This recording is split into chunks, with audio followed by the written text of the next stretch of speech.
Here's an example of a technique I used to do during the dating phase that I found was really, really effective, right? So here's a little restaurant tip for you guys out there, right?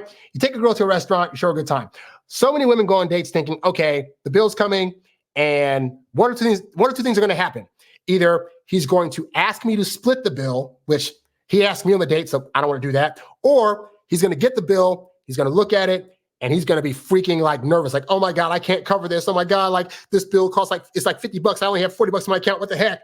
And so women are going to be looking at you and looking at the check when it comes and what your reaction is going to be, right? So here's a little game for you guys. This little tip you guys can use in your next date. When the bill comes, right, they're going to put it on the table.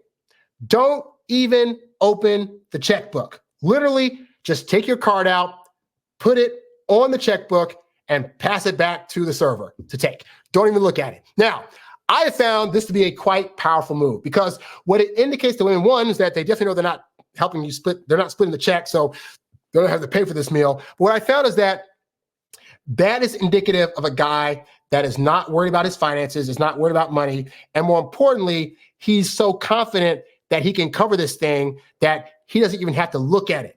That is game 101. I've used that extensively, and you can literally see the look in women's eyes like, oh my God, he's not looking at it? Like, what the freak? Like, I mean, I'm not paying, which is great, but also he's not even looking at it like, oh my God, this guy must like be able to, oh my God, this is so great.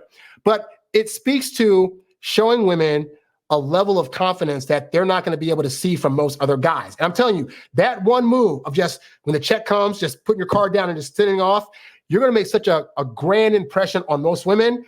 I can guarantee you most of their panties are going to get wet and probably drop on the floor right at that moment. All right. So that's just a little example of like a little bit of game you can do when you take women out to eat. All right. It's very impressive. Women like it and it works. You's a bad boy, but you can't stop, won't stop. You a high earning, high value, high class man. You a high earning, high value, high class man. You a high earning, high value, high class man. You a high class man. You a high class man. You a high earning, high value, high class man. You a high